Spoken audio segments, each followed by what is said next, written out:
بسم اللہ الرحمن الرحیم۔ اپنی بھوک اور حاجت مندی کو لوگوں سے چھپانے والے کے لیے اللہ کا وعدہ۔ حضرت عبداللہ بن عباس رضی اللہ تعالیٰ عنہ سے روایت ہے کہ رسول اللہ صلی اللہ علیہ وسلم نے فرمایا، جو شخص بھوکا ہو یا اس کو کوئی اور خاص حاجت ہو اور وہ اپنی اس بھوک اور حاجت کو لوگوں سے چھپائے،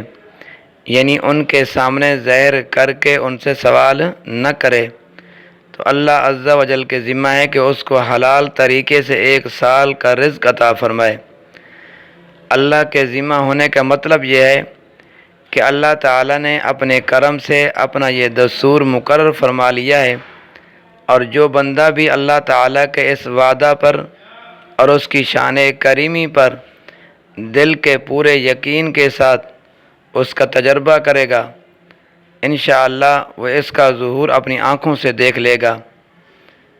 زہد اور اس کے ثمرات اور برکات۔ زہد کے لغوی معنی کسی چیز سے بے رغبت ہو جانے کے ہیں،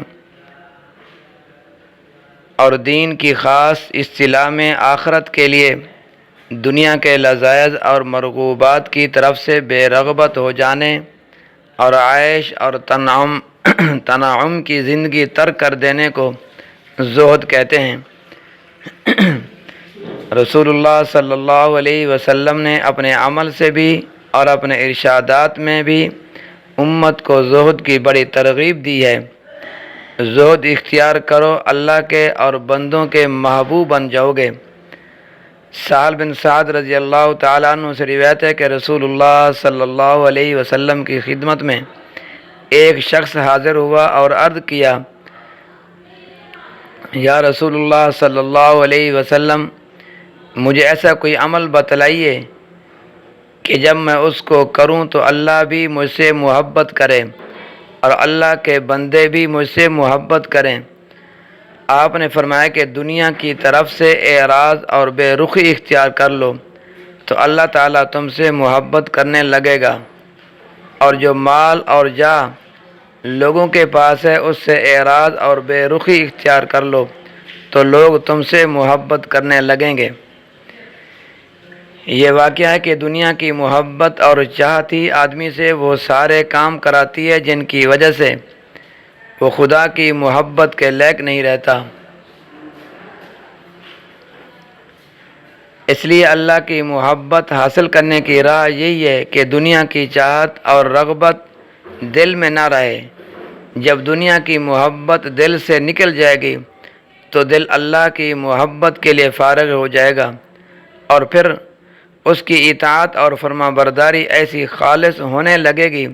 کہ وہ بندہ اللہ کو محبوب اور پیارا ہو جائے گا۔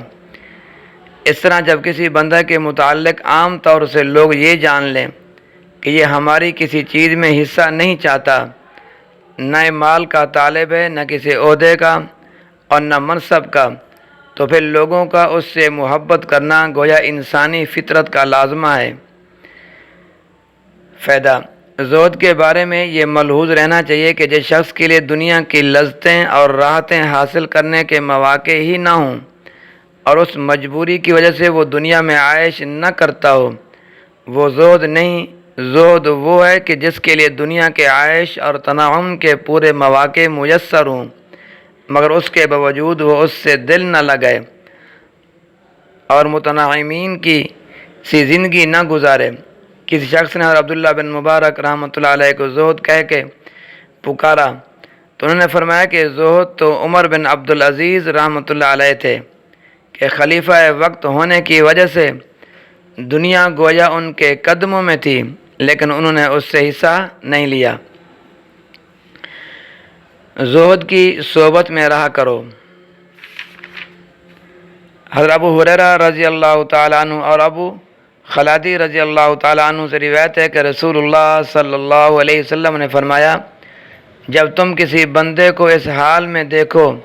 کہ اس کو زہد یعنی دنیا کی طرف سے بے رغبتی اور بے رخی اور کم سخنی یعنی لغو اور فضول باتوں سے زبان کو محفوظ رکھنے کی صفت اللہ نے نصیب فرمائی ہے، تو اس کے پاس اس کی صحبت میں رہا کرو، کیونکہ جس بندے کا یہ حال ہوتا ہے اس کو اللہ تعالیٰ کی طرف سے حکمت کا القاء ہوتا ہے۔ حکمت کے القاء ہونے کا مطلب یہ ہے کہ وہ حقیقتوں کو صحیح طور پر سمجھتا ہے اور اس کی زبان سے وہی باتیں نکلتی ہیں جو صحیح اور نافع ہوتی ہیں، اس لیے اس کی صحبت کیمیا اثر ہوتی ہے۔ قرآن مجید میں حکمت کے بارے میں فرمایا گیا ہے وَمَن يُؤْتَ الْحِكْمَةَ فَقَدْ أُوتِيَ خَيْرًا كَثِيرًا، جس کو حکمت عطا کی جائے اس کو خیر کثیر عطا کیا گیا ہے۔ اللہ تعالیٰ کی طرف سے زہد بندوں کو نقد صلہ۔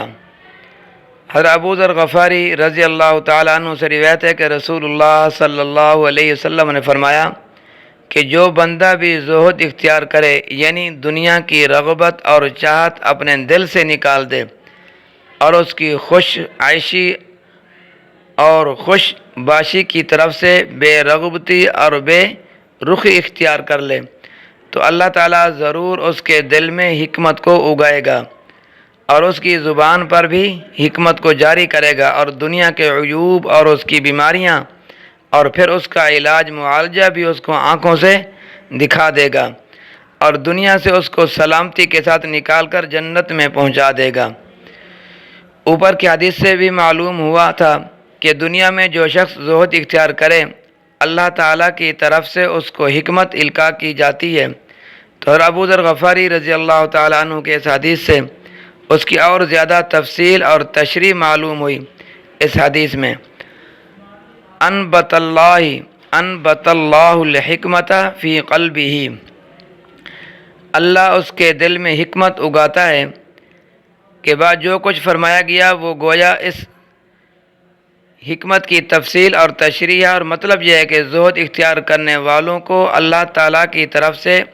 اس دنیا میں پہلا نقد صلہ یہ ملتا ہے کہ اللہ تعالیٰ ان کے قلوب میں حکمت اور معرفت کا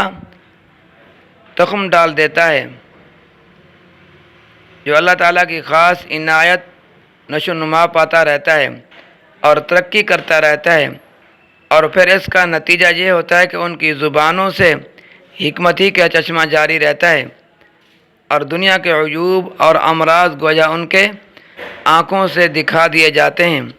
اور ان کے علاج اور معالجہ میں بھی ان کو خاص بصیرت عطا ہوتی ہے۔ اور دوسرا خاص انعام ان بندوں پر یہ ہوتا ہے کہ ان کو ایمان اور تقوی کی سلامتی کے ساتھ اللہ تعالیٰ اس دنیا سے اٹھاتا ہے اور وہ اس فانی دنیا سے نکال کر